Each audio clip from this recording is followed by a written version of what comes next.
মই এটা ৰাজনৈতিক দল BPF দলত মই কাম কৰি আছিলোঁ আৰু এই BPF দলত 2019 চনৰ পৰাই দায়িত্ব লৈছিলোঁ। BPF দলৰ মুছলপুৰ জিলা সমিতিৰ সম্পাদক হিচাপে মই দায়িত্বত আছিলোঁ। মই আজি মোৰ অসুবিধা কিছু কাৰণ থকাৰ কাৰণে BPF দলৰ পৰা মই অব্যাহতি ল'ম বুলি মই আপোনালোকৰ চেনেলক মাতি আনিছোঁ আৰু এই চেনেলৰ দ্বাৰা দি মই অসমবাসী ৰাইজক এটা কথা মই ক'বলৈ বিচাৰিছোঁ যে BPF এটা ৰাজনৈতিক দল আছিল। এই ৰাজনৈতিক দলত মই 2019 চনতে যোগদান কৰি দলৰ নিষ্ঠা সহকাৰে কাম কৰি আহিছিলোঁ, কিন্তু কিছুমান সমস্যা আছিল। সেই সমস্যাৰ কাৰণে আজি মই দলৰ পৰা মই নিজেই অব্যাহতি লোৱাৰ কাৰণে আপোনালোকক মাতিছোঁ। এই চাব 2011 চনত অৱৰ সুৰক্ষা সমিতিৰ বাস্কাৰ ফাউণ্ডাৰ ছেক্ৰেটাৰী আছিলোঁ আৰু মোৰ নেতৃত্বত এই বাস্কাৰ অঞ্চলত অৱৰৰ জন্মগ্ৰহণ হৈছিল। জন্মগ্ৰহণ হৈ আন্দোলনৰ সৃষ্টি হৈছিল। পৰৱৰ্তী সময়ত কিছু কথা চিন্তা চৰ্চা কৰি মই BPF দলত জইন কৰিলোঁ আৰু BPF দলত জইন কৰি BPFত আজিলৈকে মই কোনো ধৰণৰ কণ্ডল নাই।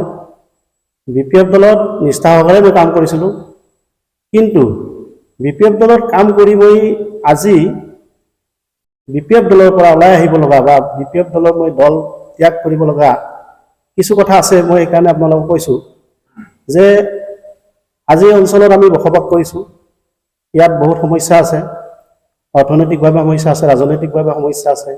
এই ধৰণৰ সমস্যাৰ কাৰণে কিছু কথা আমাৰ দলৰ মুৰব্বী BPF দলৰ মুৰব্বী আগ্ৰামা মহিলাই ডাঙৰীয়াক আমি বহু কথা আমি অৱগত কৰিছিলোঁ। আমাৰ জিলা পৰ্যায়ৰ নেতাসকলকো বহু কথা আমি কোৱা হৈছিল। গতিকে সেই কথাবিলাকৰ কিছু তেখেতসকলে আমাৰ কথাত আওকাণ কৰিলে, হয়তো আমাৰ কথাত বেছি গুৰুত্ব নিদিলে। তাৰ কাৰণে আমাৰ যিবিলাক সতীৰ্থসকল আছে, এই সতীৰ্থসকলবিলাকৰ লগতো আমি আলোচনা কৰিলোঁ, মই আলোচনা কৰিছোঁ, কৰি যে দলটোৰ পৰা যদি আমি আমাৰ সমস্যাবিলাক যদি সমাধান কৰিব নোৱাৰোঁ, গতিকে এই দলৰ জৰিয়তে আমি নিজৰ লগতে সমাজৰ উন্নতিৰ কাৰণে যি কাম কৰিছোঁ, কাম কৰিম বুলি ভাবিছোঁ বা কাম কৰিছিলোঁ, শেহতীয়াভাৱে আমি দেখিলোঁ যে আমাৰ BPF দলৰ পৰা যে আমাৰ যিবিলাক সতীৰ্থসকল আছিল বা আমি ৰাইজ যিবিলাকে আমাক সমৰ্থন দিছিল বা যিসকল আমাৰ লগতে একেলগে জইন কৰিছিল, তেখেতসকলে এতিয়া ক'বলৈ আৰম্ভ কৰিছে যে এই দলত থাকি আমাৰ কোনো ধৰণৰ সমস্যা সমাধান নহ'ব। গতিকে সেইকাৰণে মই আজি এই দলৰ লগত দলটো ত্যাগ কৰিম বুলি মই আজি এটা সম্পূৰ্ণভাৱে মই স্থিৰাংক লৈছোঁ আৰু পৰৱৰ্তী সময়ত মোৰ লগতে বহু নেতা এই BPF দল ত্যাগ কৰিম বুলি বা BPF দলৰ পৰা অব্যাহতি ল'ম বুলি তেখেতসকলেও সম্পূৰ্ণভাৱে মোক কথা দিছে। গতিকে পৰৱৰ্তী সময়ত আপোনালোকে দেখিব বা আপোনালোকে প্ৰেছ মিটৰ জৰিয়তে হয়তো গম পাব যে মই ওলাই অহাৰ পিছত বহুতো আমাৰ নেতা BPF দলত কাম কৰি থকা বা কৰ্মী বিভিন্ন ঠাইৰ পৰা দলৰ পৰা কিন্তু ওলাই আহিব। কিন্তু ৰাজনৈতিকভাৱে মই এটা কথা আপোনালোকক কৈছোঁ যে আমি এটা সংগঠনৰ হৈ কাম কৰি আহিছিলোঁ আৰু সংগঠন বুলি কোৱাৰ লগে যে ইয়াতে দুটা সংগঠনৰ মাজতে এখন ডাঙৰ আন্দোলন হৈছিল যে বড়ো আৰু অবড়োৰ। কিন্তু মই আজি আপোনালোকক এটা কথা স্পষ্ট কৰি দিছোঁ যে আমি সাংগঠনিকভাৱে আমি কাম নকৰোঁ, ৰাজনৈতিকভাৱে হয়তো কাম কৰিম পৰৱৰ্তী সময়ত। কিন্তু আজি একেলগে আপোনালোকক মই ক'ব নোৱাৰিম যে মই আজি BPF দলৰ পৰা ত্যাগ কৰি BPF দলৰ পৰা অব্যাহতি লৈ যে অহাকালি কোনটো দলত মই চামিল হ'ম বা কোনটো দলৰ হকে কাম কৰিম, মই এই কথাখিনি আপোনালোকক আজি জনাব নোৱাৰিম।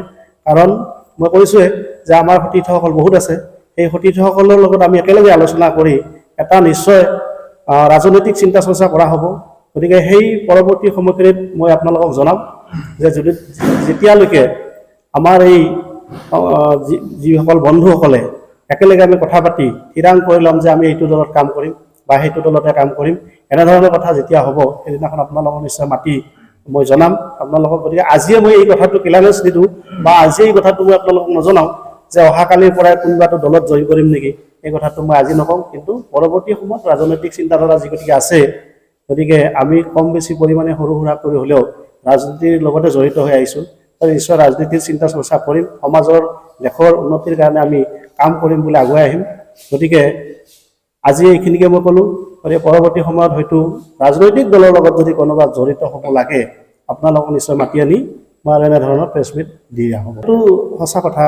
কাৰণ চাব, আজি BPF দলত মই জইন কৰিছিলোঁ, তেখেতসকলৰ কথাবিলাক আলোচনা হৈছিল আমাৰ, যে আমাৰ কিছু সমস্যা আছে, যে আজি উন্নয়নমূলক কিছুমান সমস্যা আছে, কিছুমান ৰাজনৈতিক সমস্যা আছে, যে আজি তেখেতসকলৰ লগত এই কথাখিনি পতাৰ পিছত তেখেতসকলে এটা কথা দিছিল, হয়তো লিখিত কথা আমাক দিয়া নাছিল, মৌখিক কথাখিনি সেই সময়খিনিত দিছিল, যে ৰাস্তা ঘাটৰ পৰা শিক্ষানুষ্ঠানৰ পানী যোগানৰ পৰাই হওক, বিভিন্ন উন্নয়ন দলং কালভাৰৰ কথাই হওক, এই ধৰণৰ কথা তেখেতসকলৰ লগত পতা হৈছিল আমি। কাৰণ যি গতিকে এটা আমি ৰাজনৈতিক দলত যোগদান দিছিলোঁ এটা অৰাজনৈতিক সংগঠনৰ পৰা গৈ, সেই কথাখিনি তেখেতসকলক অৱগত কৰা হৈছিল। কিন্তু সেই পৰৱৰ্তী সময়ত অৱশ্যে এটা কথা ঠিক, মই 2019 চনত গৈছিলোঁ, 2019 চনৰ পৰা BPF দলৰ চৰকাৰ নাছিল। চৰকাৰ নাছিল যদিও আমি সেই সময়ত এই কথাখিনি অৱগত এইকাৰণে কৰিছিলোঁ, পৰৱৰ্তী সময়ত যদি তেখেতসকলে আমাৰ কথাখিনিত সম্পূৰ্ণভাৱে গুৰুত্ব দিলা হয়, সেই গুৰুত্ব দিয়াৰ আমি দেখিলোঁৱেই। কিন্তু আমি দেখিলোঁ এতিয়া পৰৱৰ্তী সময়খিনি এতিয়া দেখিছোঁ যে আমাৰ যিবিলাক সংগঠনৰ পৰা নেতা, অৰাজনৈতিক সংগঠনৰ পৰা BPF দলত আমি গৈছিলোঁ, সেই সংগঠনৰ নেতাসকলক কিন্তু আজি BPF দলে গুৰুত্ব দিয়া বুলি মোৰ অনুমান হোৱা নাই বা মই দেখিব পৰা নাই। চাওক, আজি মই যিসকল সতীৰ্থ আমি একেলগে জইন হয়তো 8 পাছ কৰিছিলোঁ, সেই সময়ত অৱৰোহ সুৰক্ষা সমিতিৰ ডাঙৰ ডাঙৰ নেতাই আছিল। সেই সময়ত যে কোনোবা হয়তো ভাইচ প্ৰেছিডেণ্ট আছিল, কোনোবা হয়তো প্ৰেছিডেণ্ট আছিল, কোনোবা হয়তো কাৰ্যকৰী প্ৰেছিডেণ্ট আছিল, এনেধৰণৰ নেতা বহুত আমি জইন কৰিছিলোঁ। আৰু সেইসকল নেতাৰ আজি লিষ্টখন মই আপোনালোকক দাখিল কৰিব নোৱাৰিম। এই কথাটো হৈছে কি, তেখেতসকলৰ লগত যি গতিকে কথা এটা হৈছে আমাৰ, গতিকে BPF দলৰ পৰা কিন্তু সেই সকলোবোৰৰ নেতা ওলাই আহিব। আজি এই কথাটো মই স্পষ্টকৈ আপোনালোকক নকওঁ যে BPF দলৰ পৰা হাজাৰ হাজাৰ নেতা পালি নেতা সমৰ্থক আহিব নেকি, এই কথাটো নহয়। হয়তো পৰৱৰ্তী সময়ত আমাৰ চিন্তা চৰ্চাৰ মাজেদি যদি আমি আগবাঢ়ি যাব পাৰোঁ, নিশ্চয় তেখেতসকলে এই দলত পৰা ত্যাগ কৰিব।